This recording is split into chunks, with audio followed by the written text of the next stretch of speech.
Computer. Okay. Hello. How are you, Ate Lani? Good afternoon, Rick. Okay na.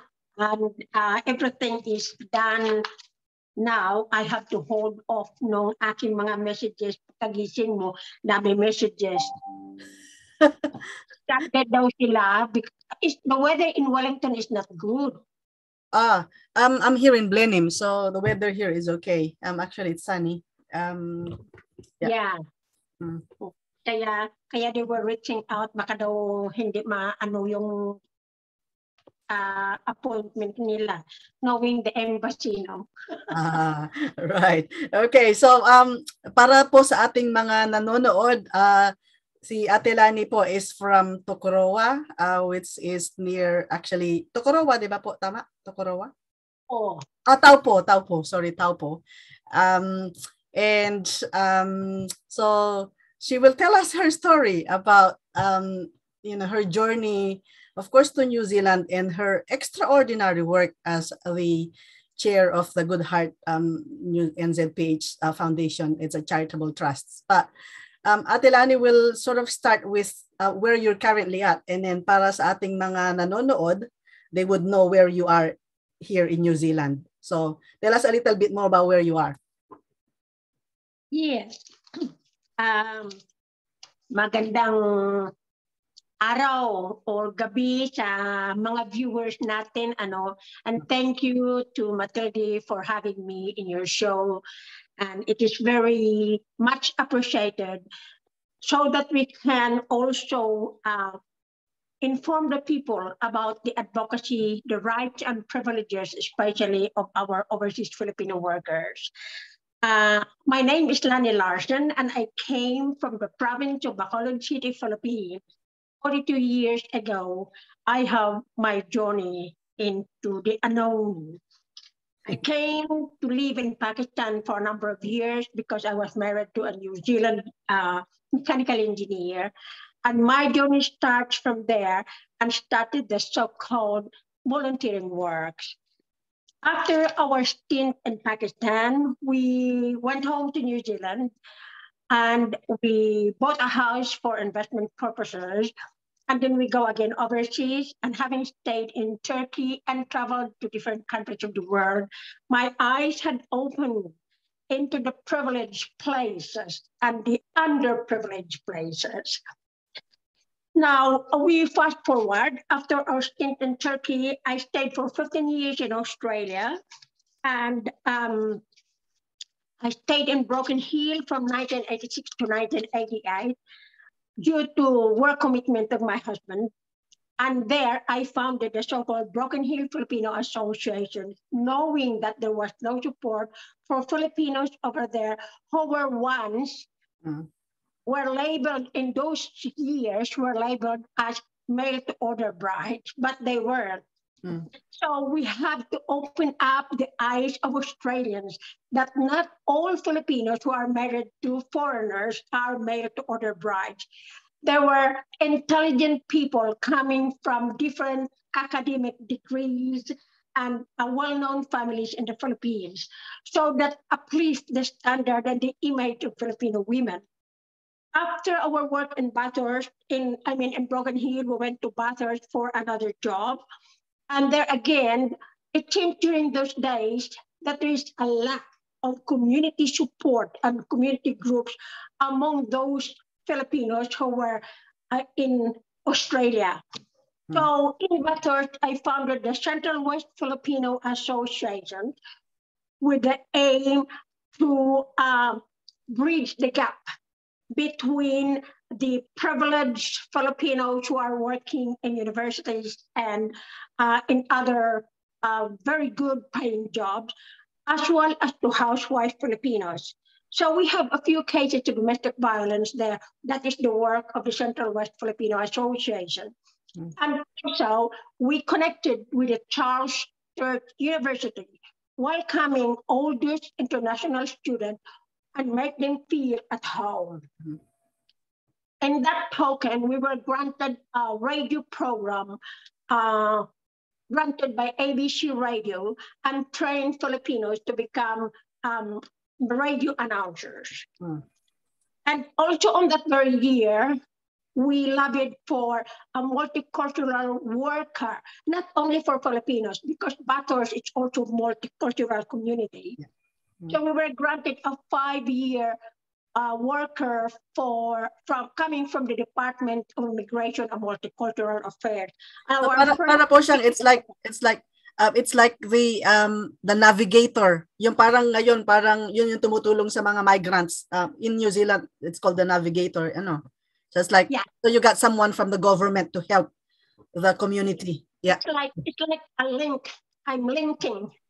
Yeah. So in a way, the first migrant worker was actually a Filipino, and she came from a Spanish Filipino family, and we lobbied for changes as well in the so-called immigration policies, because during those years there were Filipinos who were victims of domestic violence, and they are not covered by the so-called immigration visas.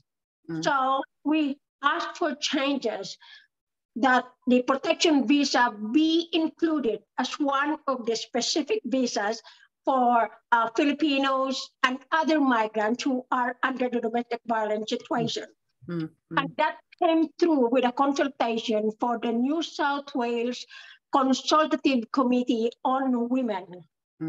So from then on, Bathurst Information and Neighborhood Center, wherein I am a member, is the one supervising for the funding. So after our stint there, of course, the job calls for you to go to another project.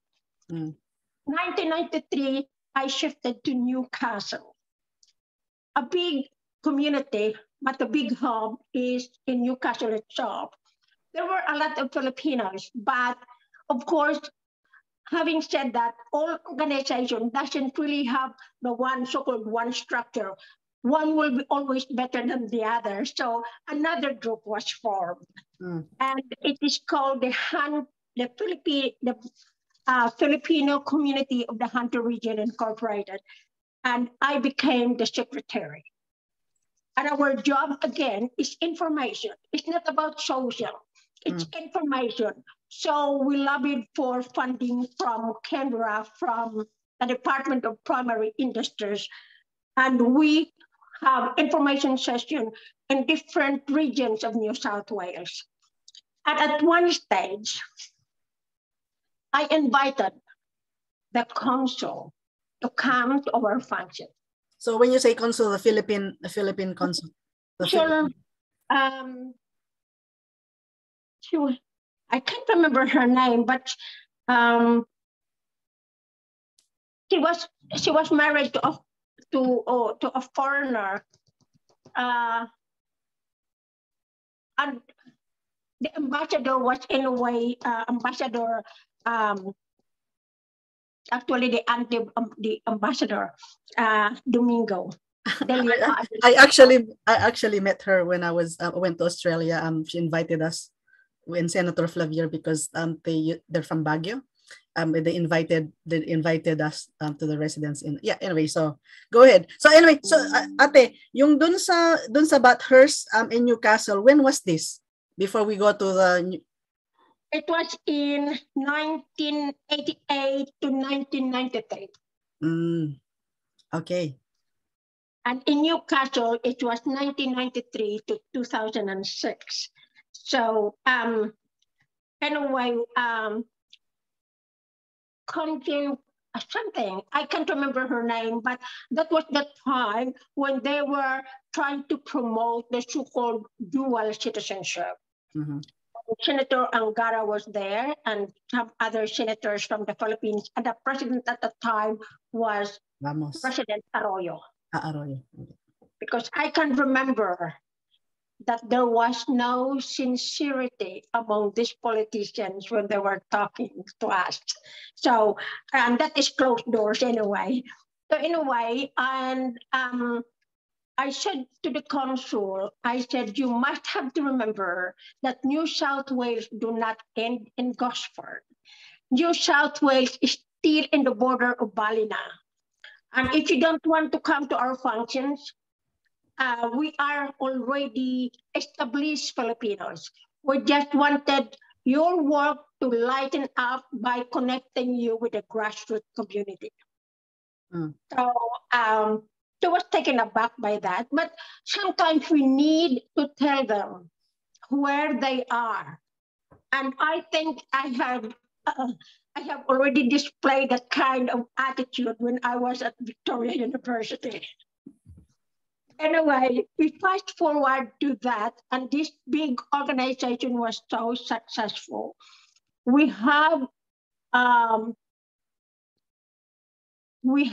at least donated to the Westpac helicopter, Bantay Bata Philippines, the Gabriel Foundation. Gabriel Foundation was founded by Pia Cayetano in honor of her son, I think.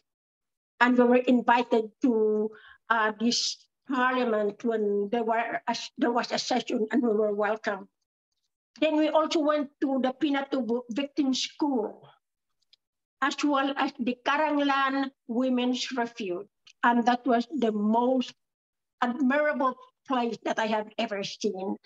Women have the courage to leave the family when they are under domestic violence situation, and they come to this refuge house. And we help them by buying some sewing machines for them, and books, and dictionaries and everything. We also donated to Hospicio de San Jose Orphanage. And as well as we went to the Smoky Mountains Youth Group. This youth group was facilitated by one of the graduates of Newcastle University. They were scholars being funded by the Australian aid. So they have a contract that they should serve the Philippines after they graduate. Yeah, that's right. Yes. So after those things, everything, happy things sometimes come to a very unwelcome ending.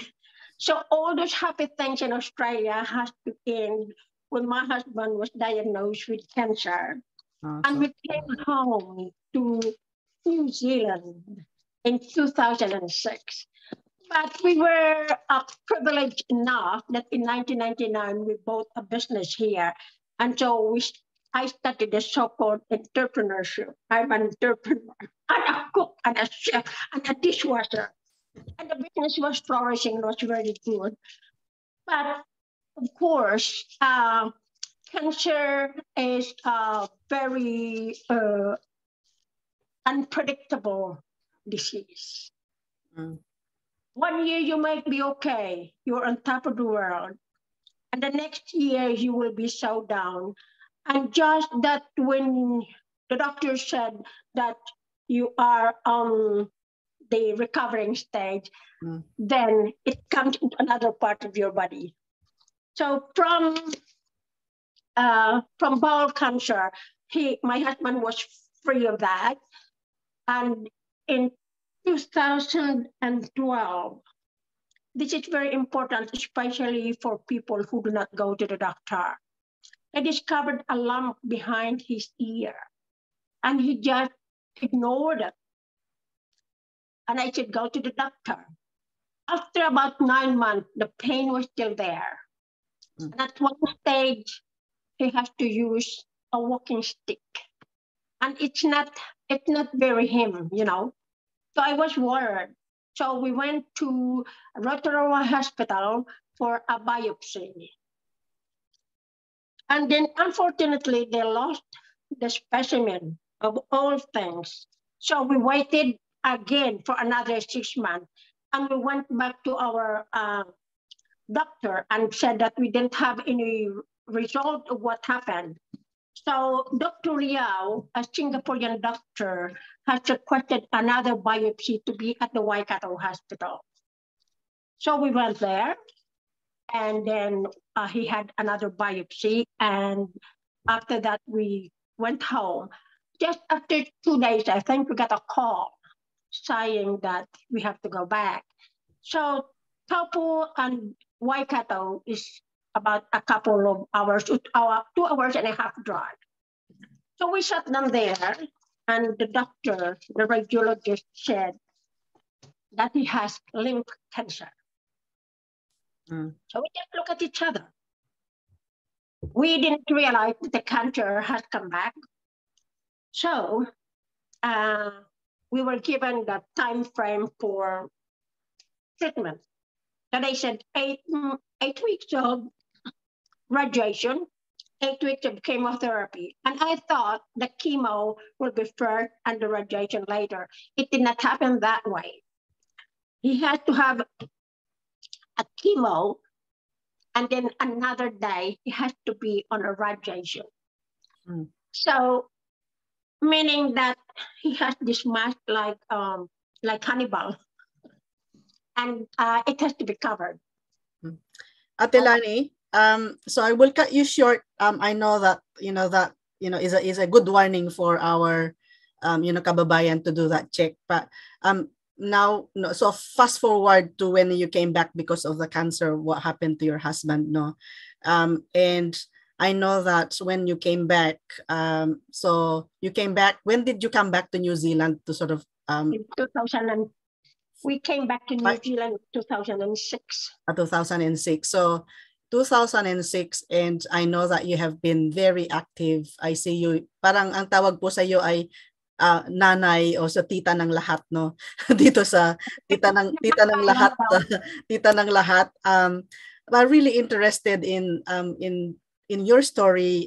How did you get to sort of organize? I know that as you based on what you've said, what you did in the past, no, nandun ka sa Australia, nandun ka sa Turkey, nandun ka sa ang dami nyo pong ginawang like setting up this group, like helping other Filipinos, especially yun nga, yung parang merong navigator, to help migrants, and then now you are doing it here.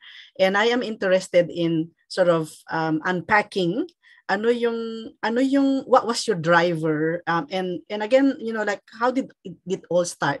How did you come to the setting up of the Good Heart NZPH Foundation?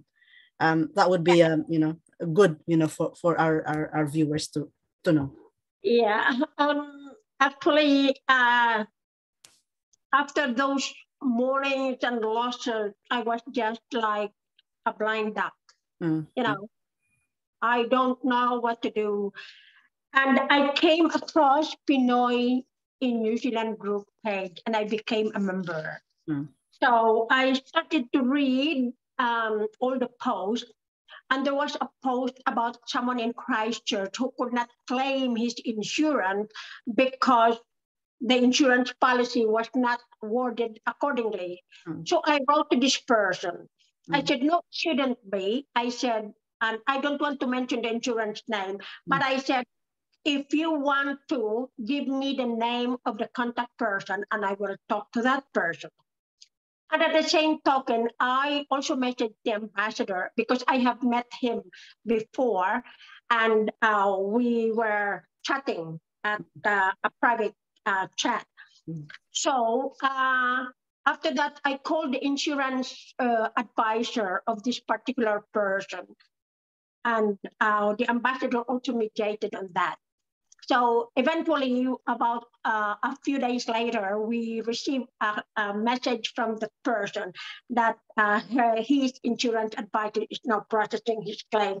So, which is a good thing. So you need someone an advocate. Yeah, an advocate. Yeah.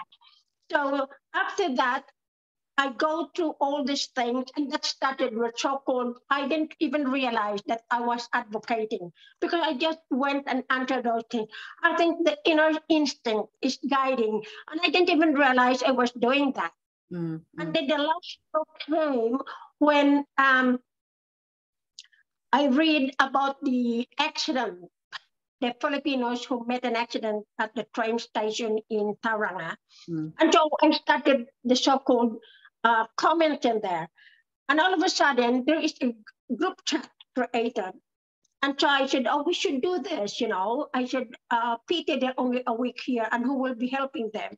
And there's another one until names were added to the group chat, So in the group chat where Dennis Magcalas, Macmac, Alicat Lozano, Edgar Calapati, myself, and Cora.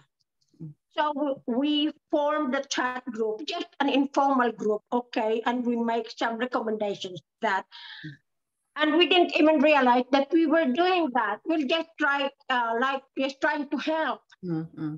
So on top of that, there were some people who were saying, "Oh, my employer said to me that I am not allowed to do this." And so we said, "No, you can't." I said, "It is in the contract. Your employer must follow what is in the contract." Mm. And at one stage, there was someone who said to me, "Ma'am, I cannot get out of the workplace." I said, "Why?"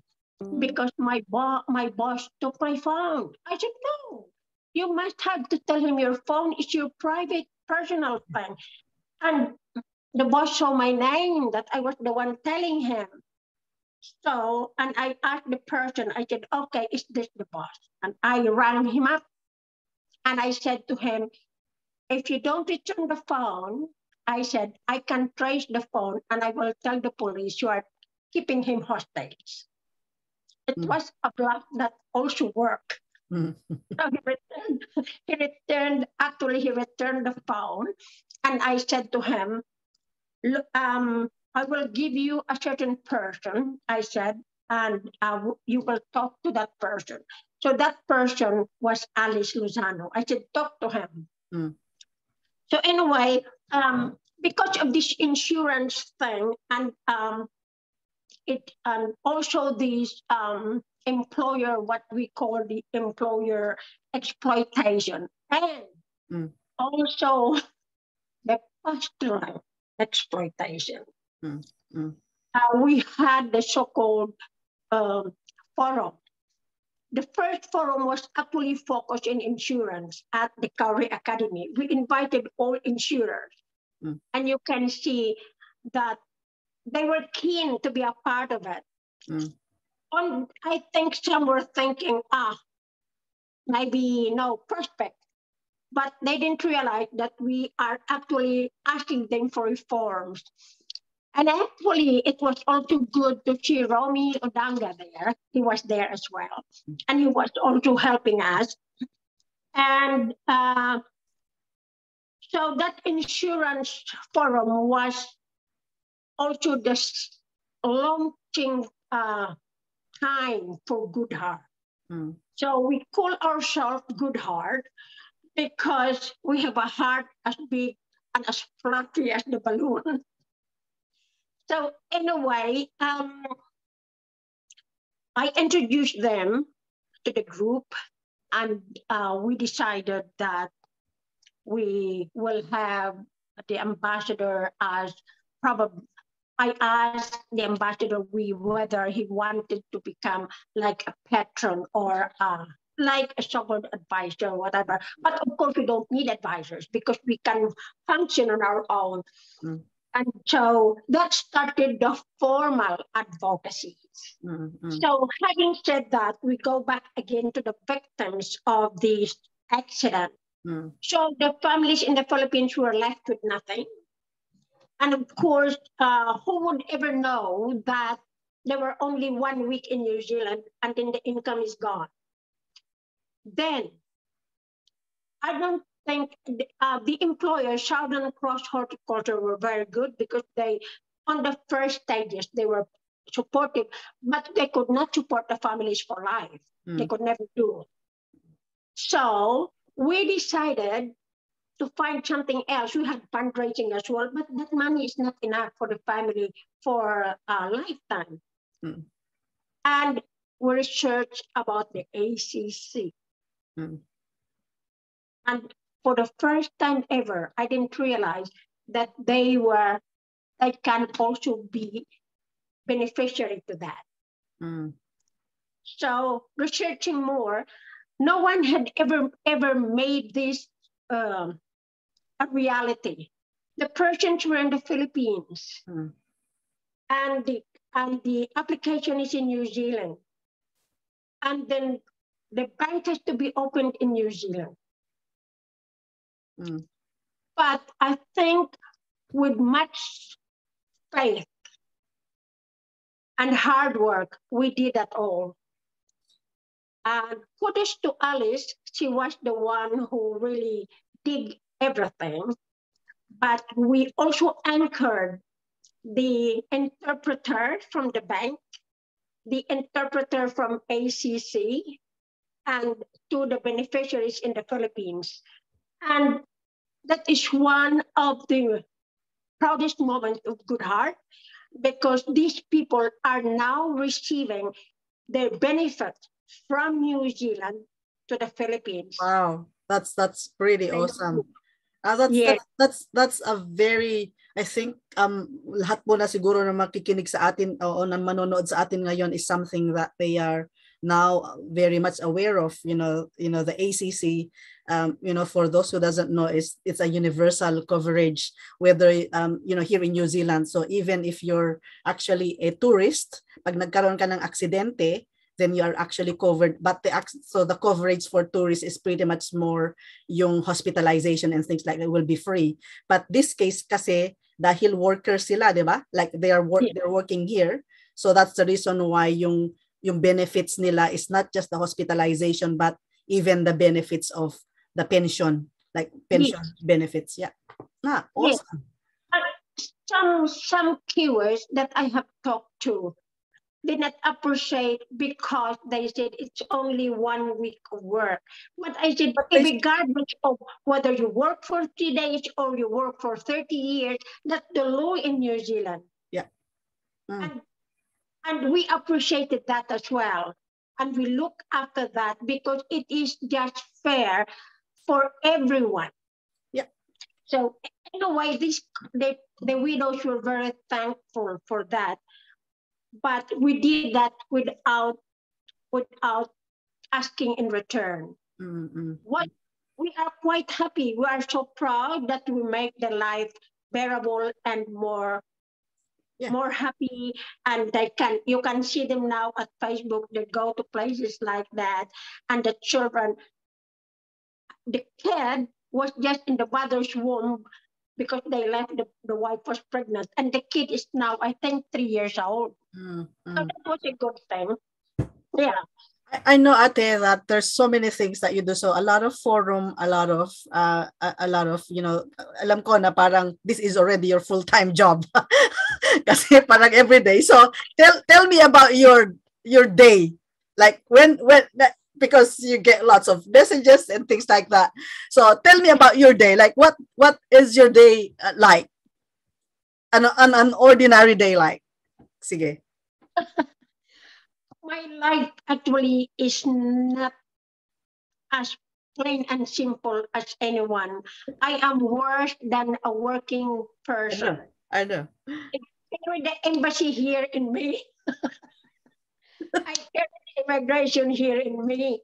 And I am a social worker, a marriage counselor, and then now a doctor during COVID. So having said that, we were tested and tried on COVID-19. And of course, Good Heart has nothing, really nothing. So we started with our own money. So we said, okay, somebody said, oh, we don't have a job, we don't have something to eat. So I said, how many in your family? And they said, I have 2 kids. And I said, the kids are priority first. So Edgar was the delivery boy because he was there in Auckland. And we come across one visitor who was stranded in New Zealand, and they were a family.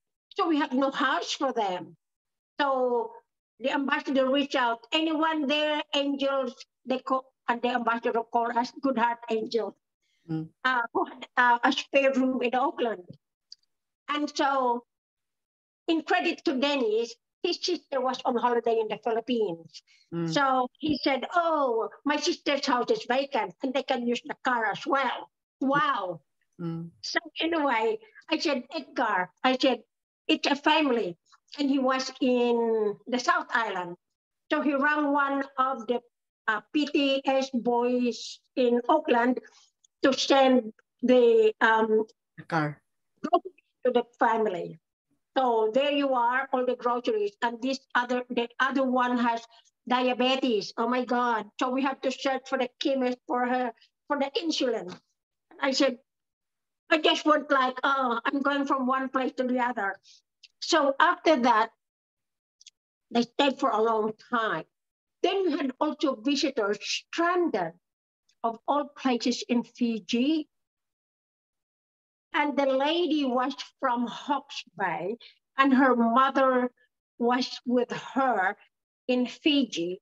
And so the husband, Brian Katakutan was his name, I think, has reached out. Mom, my wife is in Fiji and cannot come home because the border has just closed, just like that. So anyway, I said, okay, we contact her. So I contacted her, have a chat with her. And I said, so what's the decision? She can't board a plane, but she has to leave her mother. She cannot leave her mother because her father has just passed away in the Philippines. That's why she was taking her mother. But the husband said, you have a job here in New Zealand to come back to, and a kid. They left another kid in New Zealand. So anyway, and I said, who is with you now? And she said, oh, we have a guy here. And he also came from Auckland on the project that he will go to Fiji. And then after that, the next day he come back, I think for visa purposes. So anyway, I said, can I talk to him? And it came out he was a pediatrician. And his wife was a nurse in Auckland. So anyway, I talked to them. I said, can you promise me? I said, if Mary will leave her mother with you, can you look after the mother because you cannot come back to New Zealand yet? And that was a hard decision for a young guy. And he said, as a doctor, he has that empathy. So he said, yes, I promise I will look after Nanay. So Mary went back to New Zealand, and they were stranded in Fiji for a long, long time. Yeah, that was the first lockdown, isn't it? The first lockdown. That was the first lockdown. The first lockdown, that was 2 years ago, the COVID-19. And the ambassador connected us to a doctor in Fiji who was his close contact as well. And this doctor was a very good friend of the Prime Minister. So anyway, the doctor offered his house to Dr. Joel Lagas and Nanay. And imagine, but the both of them really work together because Joel missed his wife in New Zealand, and now he cannot concentrate on that because he has to look after Nanay. Anyway, fast forward to that, and they were now open to go home. Nanay has to go home because she cannot come to New Zealand because of the strict border regulation that she's not allowed to come in. So Joel then accompanied Nanay back to Manila. So turned over Nanay to the relatives, and Joel went back to Mindanao, I think. Yeah, Surigao. I think and now he is a happy pediatrician there, and we still connect. So in COVID-19, we bring out the best and the worst in people. We bring out the best. Why? Because despite of the hard circumstances they are in, they still make the goodness out of it. Worst, why? On COVID-19, many had cheated us. Many has lied to us. We gave them boxes of food supplies. And then after that, they didn't ever tell us they received another food supplies from another group. I mean, instead of taking that, it could have been given to another deserving one. I'm very disappointed with that kind of attitude. So I wrote them a message saying, I know what you have done, how I wish you could have thought about others. There is you can't say rude words or cruel words to people in time of pandemic because that will just upset them more. So all they can do is say sorry, ma'am, because we are in it. Okay, that's fine. So when the border has a little bit slackened and we are now into different stages, we still cannot go back to Auckland. So at that time, our project, we have another project which is called Ambassadors Cup. This project was designed for the mental well-being of Filipino men. I explained to Amba, he was not a fan of basketball.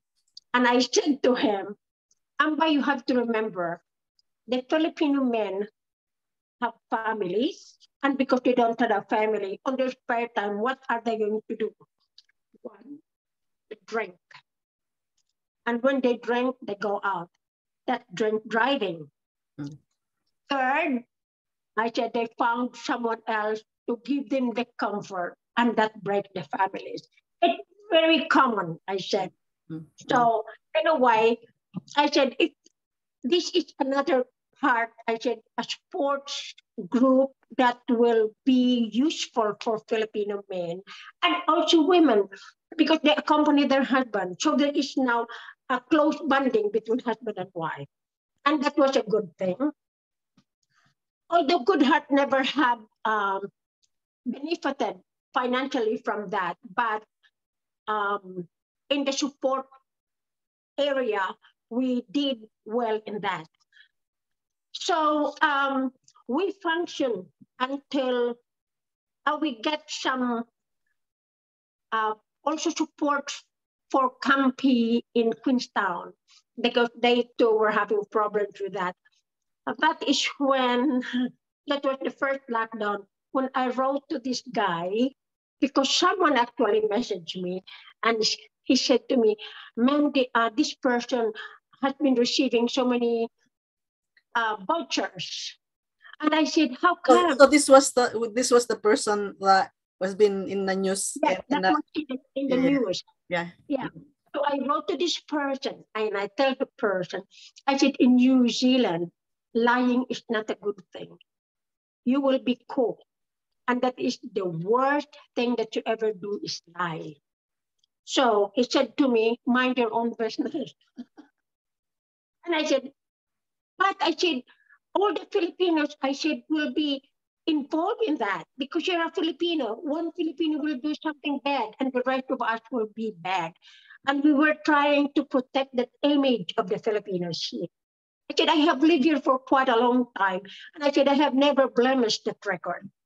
So anyway, and also Neno, I think he posted something. And he said in his post that walang sekreto na hindi maaaring lumabas. But we never said any name or mentioned anyone. Anyway, after the traffic, the stages of COVID has come down to level 1, I think, or level 2, then everybody is free to travel. Then so our activity started again. And we had actually several information sessions we have held. We have one in Hamilton. And the most successful we have was in Mata. We had 380 people who attended that. And it's called Kaalaman, Kalusugan, and Karapatan. So we did not talk about insurance only. We talk about your health, about your rights. So we have immigration lawyers, we have insurance advisors, and we also had police who speak for them. And we carried on into Tauranga and Taupo. So we were never able to go down to Wellington for the reason that Wellington Filipinos are more well-informed than outside. So we were planning to go down to the South Island, but of course, at that point of time, I had reservations. And I might say that we will see what will happen.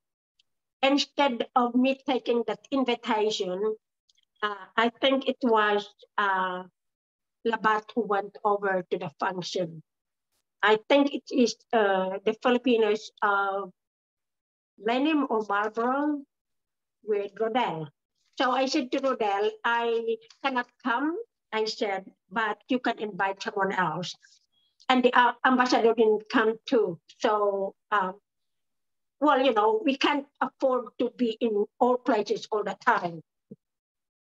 So anyway, after that, so we were okay with that setup. And our life as trustees, my life as the chairman is, I go to bed sometimes 1 o'clock because I have messages from the Philippines as well, which is the time difference. The messages that are from the Philippines are always like, it's so, I'm not a lawyer, but I become a lawyer. Ma'am, yung asawa ko nagtatago, na-block na ako, hindi ko siya makontak, hindi siya nagpapadala. Okay, give me your husband's name, give me blah, blah, blah. So after that, in the morning, when I wake up, there were messages again. So I'll start looking at the messages by 8:30, and I never finished until about 12:30. And between, I had my break time. And then also there were calls about somebody saying, Ma'am, kinuha yung sasakyan ko. Why? Sabi niya, nagbayad naman ako eh. Kasi, have you not defaulted? Hindi po. Sabi ng ganun. Oh, okay. So that is why we are very vocal with the so-called car dealership. Mm-hmm.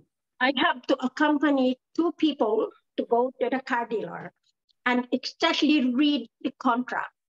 And I said, those other like road users or whatever, or insurances, I said, they don't need that. Because I said, that's additional expenses. If they had a full insurance, that will cover that. Mm. And I said, please, I have known and I have heard you're giving money to people who are taking customers to you. I said, so instead of giving that money to those people, I said, why don't you just deduct that to the amount they are owing? Mm. Because hey, they give $500 to the person who take the customer to them. That $500 is added to the amount of the car. The customer doesn't know that. And if you're paying the car for 5 years, that $500 is assuming interest. So you're not paying $500 only. Mm. And I also, I called the attention of one of the dealer. And just recently, one from Oakland, he bought a car and the car was defective. So I told him to bring the car back. And they said, oh, they fetched it. But they said, when I go out of the motorway, smoke belching out. Until one of the motorists stopped him. I said, bring back the car. I said, so they said, we'll cancel the first contract, but he was given another car on another contract. I said, no. So we haggled and haggled and haggled. And until such time, we drafted a letter saying that if you don't refund him for the money he has paid, we will take you to the tribunal. He doesn't want any more problem. He doesn't want a car. Mm. So I said to this guy, I said, I created a group chat for you and Alice, I said, because I could not handle anymore. I have other messages to handle as well. So Alice handled that side. So the good heart trustees have responsibilities. I, for one, has a lot on my plate. And Alice is for correspondence and follow-ups. And Cora is for mental health. And then Edgar is for the financial side and also to run around for whatever we need. So volunteering is a very hard decision for a person who has no commitment. Because I can see that people wanted to be volunteers, but they don't have that commitment. If you could not commit your 100% to the so-called volunteering, please don't do it because it just jeopardizes the whole setup of the organization. Mm.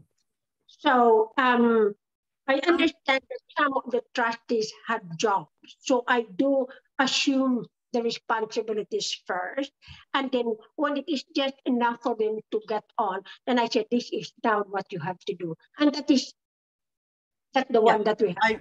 I know, Ate Lani, volunteering it really takes a lot of your time, energy, effort, well-being included. So, ang tanong ko sa'yo, because you have been, as you said, you're a lawyer, you do all these things because you just have to, like people, message you, talk to you, call you.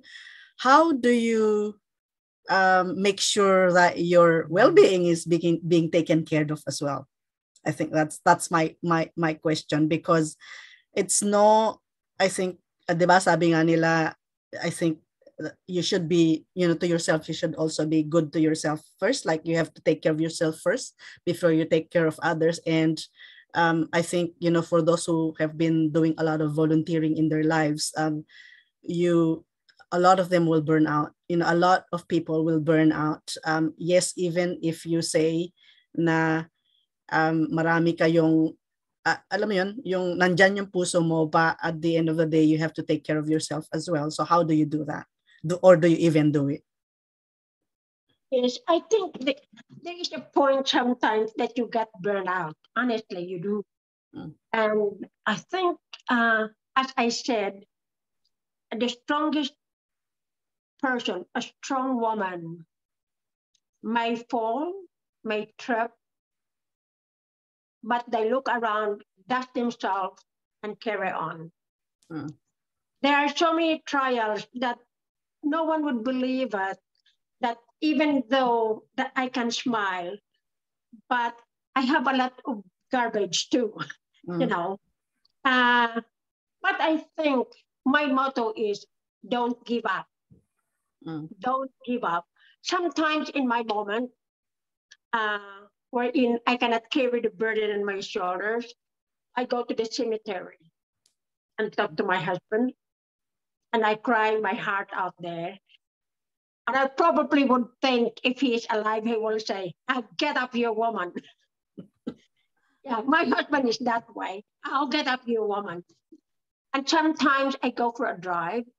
My favorite spot is at Stump Bay near Motuwapan, where the beautiful lake is there.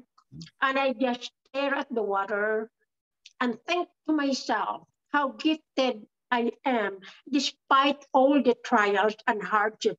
My life is not all rosy, I envy sometimes. I envy people. I envy like you. I envy you. We are saying Mighty Napay Clark. And I said, how I wish my husband is alive.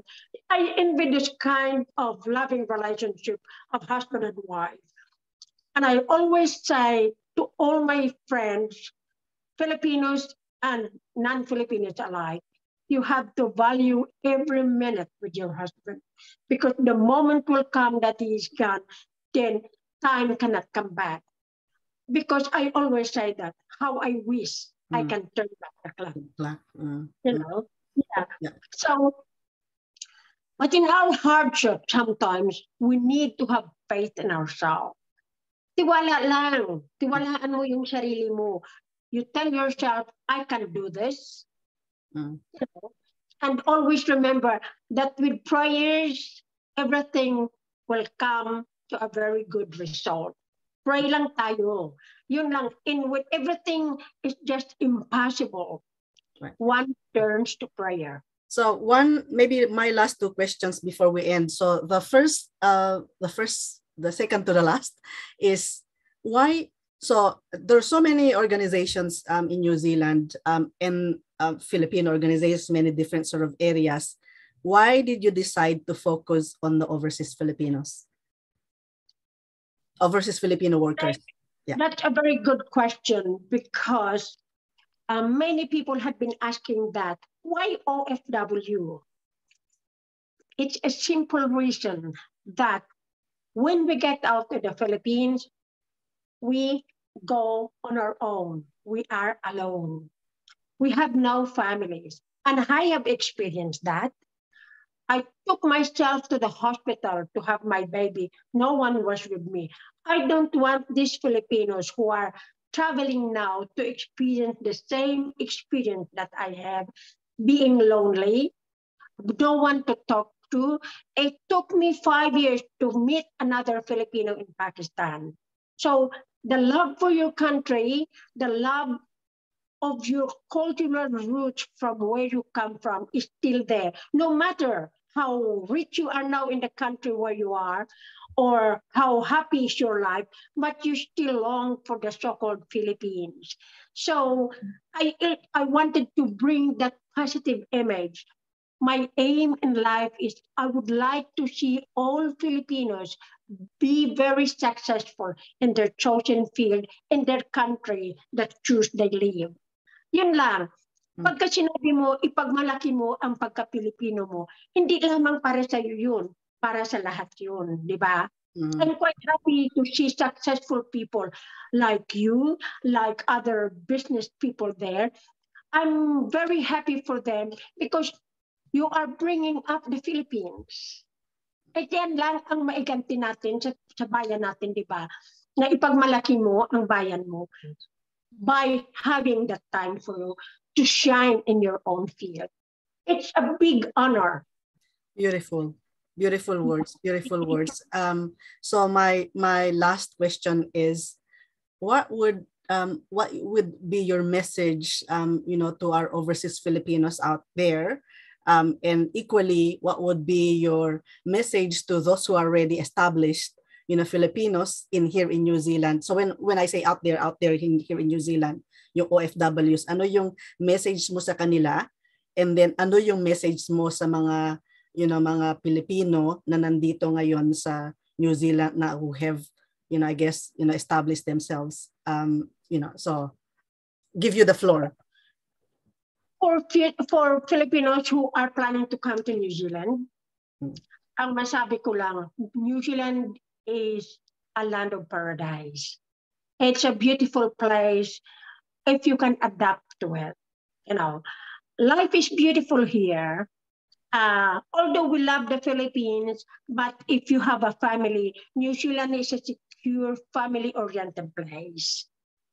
And a lot to offer for our youth to become successful in their years to come. At sa mga Filipinos na established naman sa New Zealand, New Zealand for me is home for 42 years. I don't plan to go home to the Philippines to live in my retirement. I always advocate that when you retire in New Zealand, there are so many privileges you can have that you cannot have it back home. If you have billions of Philippine pesos, maybe you can. But New Zealand can offer you medical help for free. And then, of course, it's stress-free country. And when you turn 65, you don't even have to worry to work. Like me, I just sit down here. I have my pension, but my pension comes from Australia. Yeah. So people wonder how I live. I don't have millions of money, but I'm happy because it's the way the place is. For me, retirement is happiness. You are stretched free. You don't have to worry where I'm going to get my food for tomorrow. And for those Filipinos as well who are working here, I would rather say, please look back. You come to New Zealand to work for your families. Pwede naman siguro na iwasan ang mga tukso. I have encountered a lot, and until now, I still have here people who would say, hindi ko na siya mahal eh. As simple as that, 3 anak niyo, biglang nawala pagmamahal mo, paano na? That's impossible. At saka yung mga babae naman, huwag maging tukso sa mga lalaki. I am very, very strict on morality. Hindi ko matatanggap na yung anak mo, iwanan mo doon. Itatatwa mo na anak mo dahil may nakita kang bamo. It's not that. Marriage is a commitment. Kahit hindi kayo kasal, if you have lived together at may mga anak na kayo, that means it's still a commitment. So, 3 bagay lang yan. Ang asawa mo, ay minahal mo kasi nagkaanak kayo eh. Ang anak mo, are your future. So stick to that. So how I wish, and to all organization, marami tayong organisasyon dito. Huwag tayong magkanya-kanya. Huwag tayong magsabi na, ay, ang amin mas maganda kaysa inyo. Pwede naman siguro my vision is all organizations to network. Hindi yung pataasan. I always network. Pag sinabi ko na ganito, another organization is doing that, we will link you there. Kasi that's the best way to work together. Work in harmony and live in harmony. That's the Filipino way. Beautiful. Thank you, Ate Lani. I know that there's a lot of things that I wanted to ask, of you. But that would probably be one of the discussions that conversations we will have in the future. But really appreciated your time, and I can see the passion, in you. As you were saying, like even back when you were in Australia, you've already done, a lot of this volunteering work and the advocacy, and I think definitely, the word good heart, a beautiful heart, actually befits you and the team of Alice, Cora, and Edgar, and who have been sort of supporting your the charitable trust. And I guess, for those who are out there who would want to help, I think, I'm sure that Ate Lani and team are open, for that, like, if you're willing to help, Sen, and I'm so other organizations too. But anyway, it's really nice to talk to you. Maraming salamat po, and I know you're one of our super Pinays. So thank you for your time. My pleasure too, and I look forward to seeing you when I go there in the South Island. Yes, all right. Opo, salamat. Okay. So much. Bye. Bye-bye. Bye.